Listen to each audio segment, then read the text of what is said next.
So yesterday we went over some polynomial basics. After classifying, we did simple addition and subtraction and even multiplication, which was basically the distributive property. But what about division?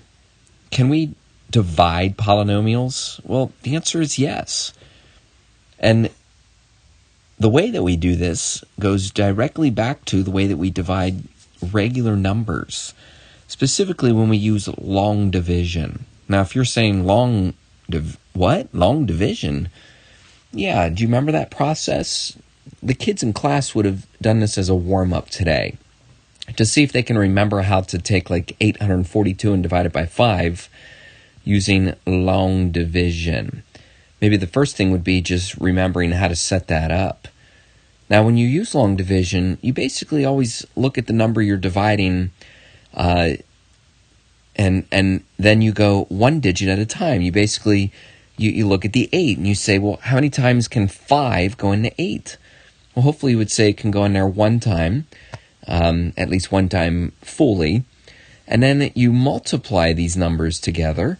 And when you multiply them, of course, you get 5, and that number gets written below the number 8. Now, whenever you use long division, you always subtract these numbers. After you do the subtraction and get 3, you're also going to want to carry down the next digit. And, well, basically the process starts over.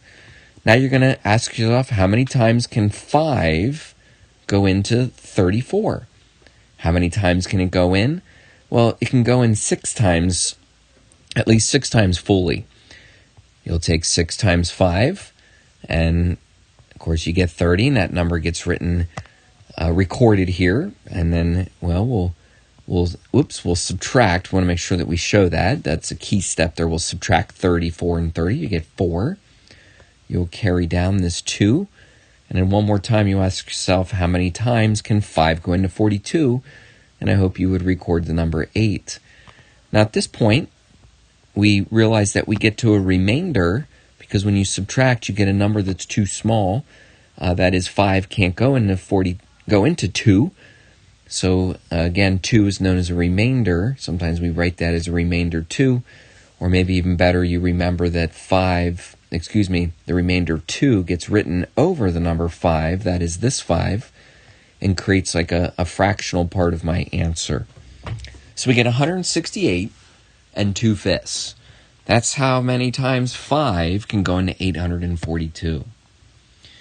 Well, believe it or not, we use that same process when it comes to polynomials. What we will do is we'll ask ourselves, what can I multiply to be? And then we will actually do that multiply, and then we'll subtract. I'm telling you, the subtraction step is like the key step, and you'll keep doing this until you get to a remainder. This is one of those things that you just got to try it. You just got to see it so that we can try it. So let's try it for 2x squared plus 7x plus 7 divided by x plus 2. Now, when you do this division, the first thing you want to do is set it up correctly. Yeah, you're going to make sure that the number you're dividing into goes on the outside. We call that the divisor. And then this 2x squared plus 7x plus 7, well, that's called the dividend, and that's what goes underneath.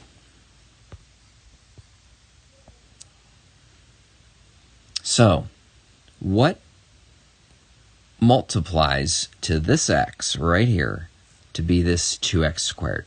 What multiplies to be 2x squared? And you would want to say 2x, because 2x times x is 2x squared. Now that's what gets written underneath here, but let's back up a step because I want to make sure you understand that we're going to take this 2x, we're actually going to multiply it to both of these. So when I take the 2x times this x out here, I do get that 2x squared. I want it to always come out the same. And then when we take 2x times 2, we get 4x. Now remember how I said that the subtraction, that's like the key step. The reason it's a key step is because you're actually subtracting all of this. And since you're subtracting all of it, that means that both of these terms are going to be as if they are negative. That's what I like to do. I like to distribute that negative sign so that I remember that now both terms are negative.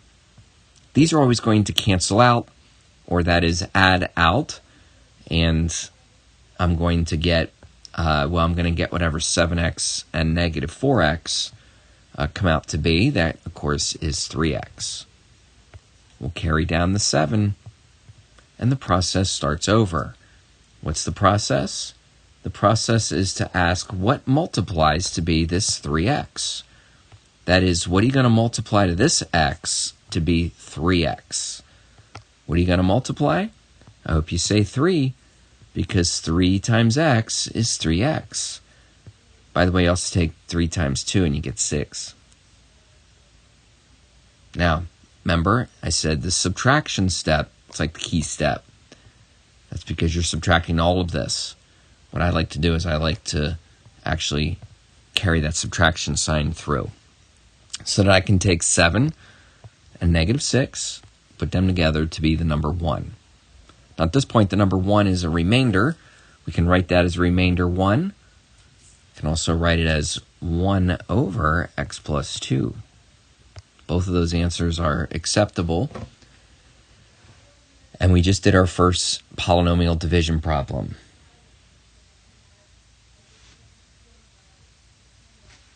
What do you think? Again, this is something you just got to try. You ready to try one?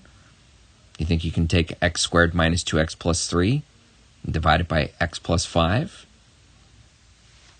Oh, you got to try. You got to try. The first thing you're going to do is you're going to at least set it up, right? Put the x plus 5 on the outside. It's called the divisor. Put the x squared minus 2x plus 3 on the inside. That's called the dividend. Doesn't really matter what you call it. What matters is that you ask yourself, what are you going to multiply to this x to get you this x squared? So this x times what multiplies to be this x squared? You were going to say x, right?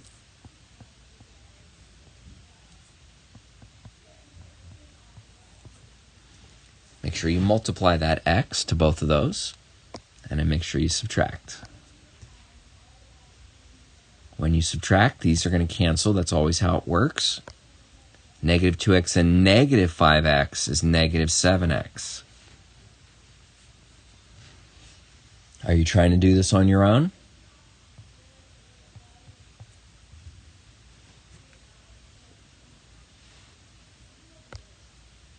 What are you going to multiply to x to get negative 7x?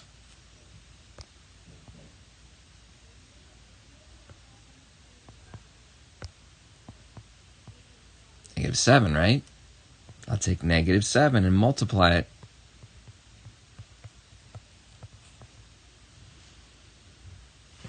Got that subtraction step coming. Now we're going to subtract all this, which means that we're actually going to change the sign on both of these.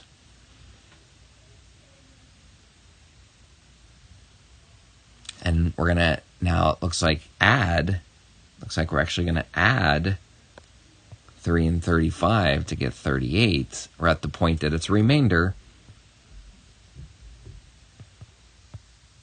This time I'm going to just write remainder of 38.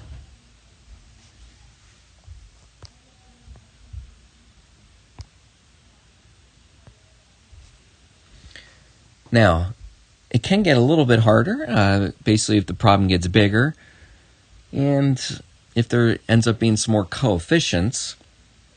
Here you can probably see that we have a 6x cubed. There's a 6 as a coefficient. We even have a 2x here. So there's some more coefficients on my x's. The other thing I want you to notice is that the way that the polynomial is written is that it's written in standard form.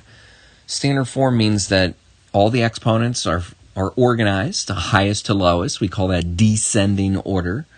That's good.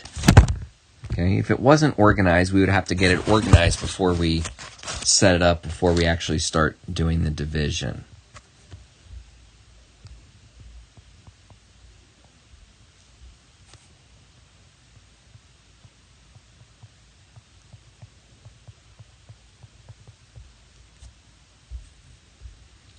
So 2x times what is going to give you this 6x cubed? What multiplies to be 6x cubed? And I already have a 2 and I already have an x. So that means the only thing I need to add, not really add, but I need to have here is a 3x squared. Take that 3x squared times both of these, and that's going to give you a 6x cubed. That's the way it works. You want it to come out the same. It's also going to give you a negative 9x squared. No big deal, because we're just going to subtract. Now, since we're going to subtract, I'm going to go ahead and change this actually to a plus sign. So it's going to be 3x squared and 9x squared. Well, I'm pretty sure that that's 12x squared. Bring down the minus 4x. Bring that down. Process starts over. But now 2x times what is 12x squared? 2 times 6, right, is going to get you 12. But I need an x squared, so I need another x. So 6x times 2x is 12x squared. That's the way it works. It's going to be the same. 6x times negative 3 is negative 18x. We're going to subtract. Means I change the sign. Be very careful about that.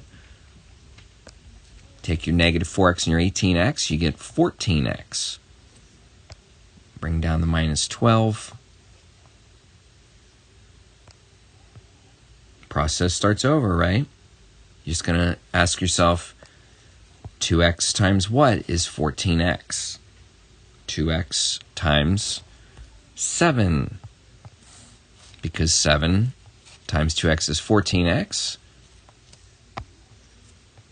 And, of course, times the negative 3 is negative 21. Now, when I do the subtraction here, it's negative 12 and positive 21. That's going to be 9. It's going to be your remainder. Now be careful. When we say remainder of 9, you can't take 7 plus 9 and somehow get like 16. Because really the remainder of 9 really means 9 over 2x minus 3. This 2x minus 3, your divisor. So technically when we do polynomial division, the remainder is actually a fraction that, well, it's a polynomial fraction.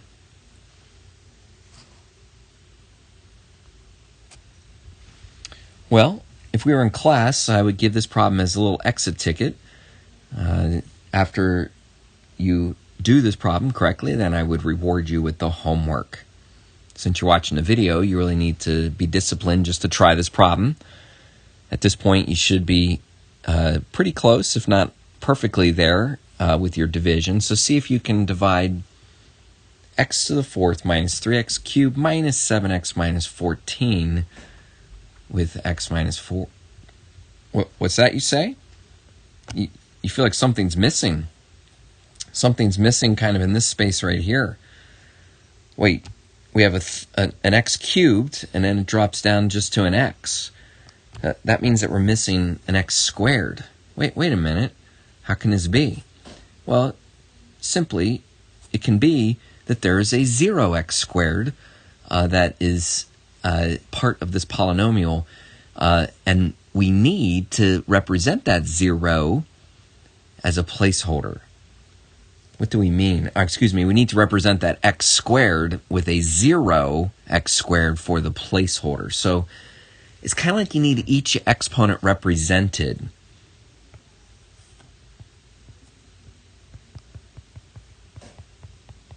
So when I put my x to the 4th and when I put my minus 3x cubed, I then need to put a 0x squared before I get to the minus 7x and before I get to the minus 14. Yeah, you see, when I do the division, I'm going to need to have something to line up with this x squared. So now I do. I have a 0x squared.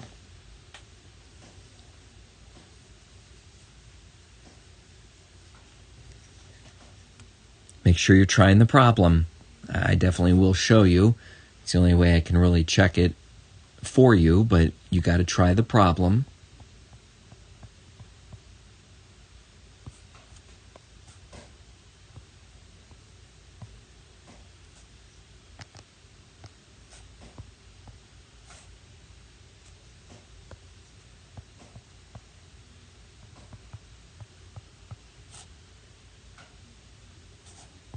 What are you going to multiply x to get this x to the third? I hope it's going to be an x squared.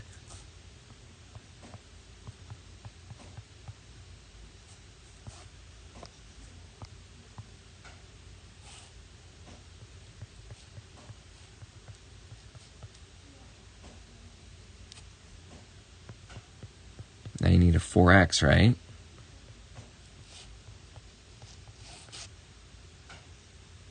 Make sure you subtract carefully.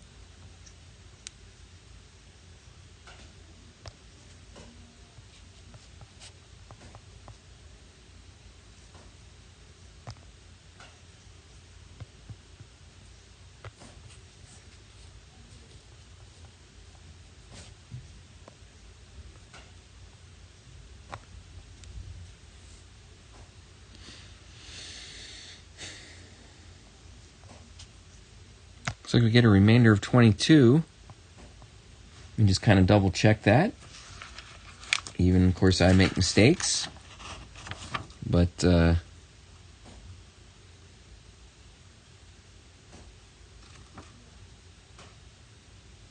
looks like that is correct. So now you get rewarded with your homework so that you can practice some more long polynomial long division.